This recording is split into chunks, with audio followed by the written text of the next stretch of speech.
ଖାଇବାକୁ ଭଲ ପାଉଥିବା ଆଉ ରାନ୍ଧିବାକୁ ଭଲ ପାଉଥିବା ସବୁ ଭାଇ ଭଉଣୀମାନଙ୍କୁ ମୋନାଲିସାର ଡ୍ରିମ୍ କିଚେନ୍କୁ ସ୍ୱାଗତ। ଆସନ୍ତୁ, ଆପଣ ତ ଦେଖିଲେ ଜାଣିପାରୁଥିବେ ଏଇଟା ଚୁନା ମାଛ ଆଉ ମୁଁ ପାଳଙ୍ଗ ଶାଗ। ଭାବିପାରୁଥିବେ ତ କ'ଣ ଗୋଟେ ମୁଁ ବନେଇବି ଦୁଇଟାକୁ ନେଇକି ନା। ଅତି ସହଜ ଉପାୟରେ ଗୋଟେ ବନେଇବି ମୁଁ ଚୁନା ମାଛ ଆଉ ପାଳଙ୍ଗ ଶାଗର ତରକାରୀ, ଯେଉଁଟାକି ଆମ ଓଡ଼ିଶାର ସବୁ ଲୋକ ଭଲ ପାଆନ୍ତି ଖାଇବାକୁ।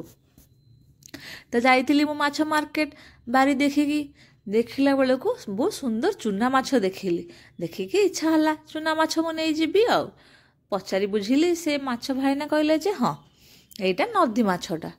ତ ମୁଁ ଧରିକି ଖୁସି ମନରେ ପଳେଇ ଆସିଲି। ଆଉ ମନ ତ ଖୁସିରେ ଆଣିଲି, କିନ୍ତୁ ବାଛିବାଟା ବେଳେ ମନଟା ଟିକେ କୁଁ ହେଲା। ହେଲେ କ'ଣ ହେବ, ମୁଁ ବି ବାଛିଲି ବସିକି, ଧୁଆଧୁଇ ରେଡ଼ି କରିଦେଲି।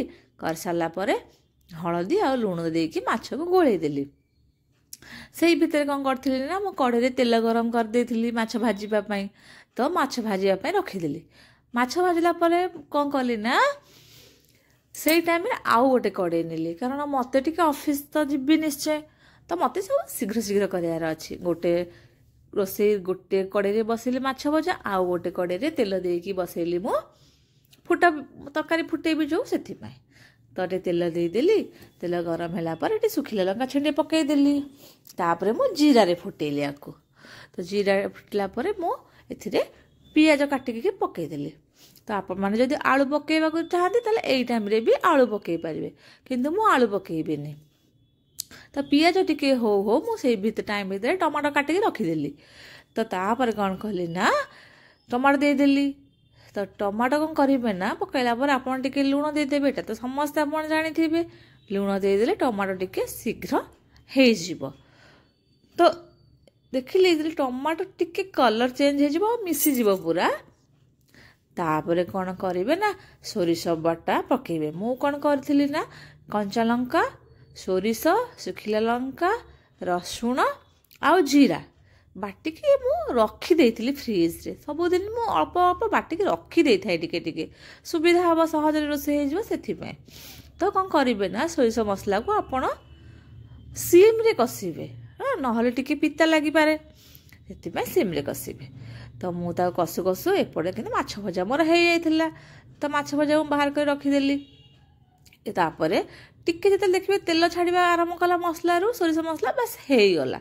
ତ ସେଥିରେ ମୁଁ ପାଣି ଦେଇଦେଲି। ପାଣି ଦେଇ ତାକୁ ଫୁଟିବାକୁ ଛାଡ଼ିଦେଲି।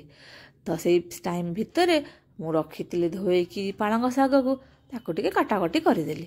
କାଟି ସାରିଲା ପରେ ତାକୁ ବି ପକାଇଦେଲି ଆଉ ଫୁଟିଆ ପାଣିରେ। ତ ତାପରେ କ'ଣ କରିବେ ନା, ଆପଣ ଜାଣିଛନ୍ତି ତ ପାଳଙ୍ଗ ଶାଗ ତ ଅଳ୍ପ ସମୟ ଭିତରେ ହେଇଯାଏ ନା, ଆଉ ଶାଗକୁ ବି ବେଶୀ ସମୟ ସିଝେଇବା କଥା ନୁହେଁ। ସେଥିରେ ଯେଉଁ ଭିଟାମିନ୍ସ ମିନେରାଲ୍ସ ଥାଏ ନଷ୍ଟ ହୋଇଯାଏ।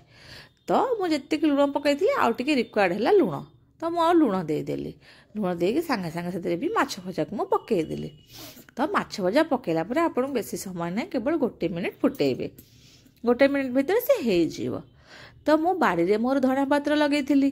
ତ ଟିକେ ଧଣିଆ ପତ୍ର ଆଣିକି ତାକୁ ଧୁଆଧୁଇ କରି କାଟିକି ଟିକେ ତରକାରୀରେ ପକାଇଦେଲି। ତରକାରୀଟା ପକାଇଲା ବେଳେ କ'ଣ ହେବ କି, ଆପଣ ଦେଖିବେ ପୁରା ବାସ୍ନା ପୁରା ଏନହାନ୍ସ ହେଇଯିବ, ଆହୁରି ଡବଲ୍, ମାନେ ଆପଣ ବାସ୍ନା ଶୁଙ୍ଘିକି ଇଚ୍ଛା ଲାଗିବ ମୁଁ ଖାଇବାକୁ। ତ ତାପରେ ମୁଁ କ'ଣ କଲି ନା, ଟିକେ ଗୋଟେ ପ୍ଲେଟ୍ ଆଣିକି ଆପଣମାନଙ୍କୁ ଦେଖାଇବା ପାଇଁ ଗୋଟେ ପ୍ଲେଟ୍ରେ ମାଛ ତରକାରୀଟାକୁ ସର୍ଭ କଲି। ଦେଖିକି ଆପଣଙ୍କୁ ଖାଇବାକୁ ଇଚ୍ଛା ଲାଗୁନି? ମୋତେ କମେଣ୍ଟ କରି କହିବେ କେତେ ଜଣଙ୍କୁ ଖାଇବାକୁ ଇଚ୍ଛା ଲାଗୁଛି। ଏଟା ତ ବହୁତ ମୋତେ ତ ଦେଖିକି ତ ଇଚ୍ଛା ଲାଗୁଥିଲା, ସାଙ୍ଗେ ଯେମିତି ଖାଇଦେବି ଆଉ। ଆପଣମାନେ କହିବେ ଏମିତି ରାନ୍ଧିକି କିଏ ଖାଇଛନ୍ତି, ଆଉ ରାନ୍ଧିକି ବି ନିଶ୍ଚୟ ଖାଇବେ।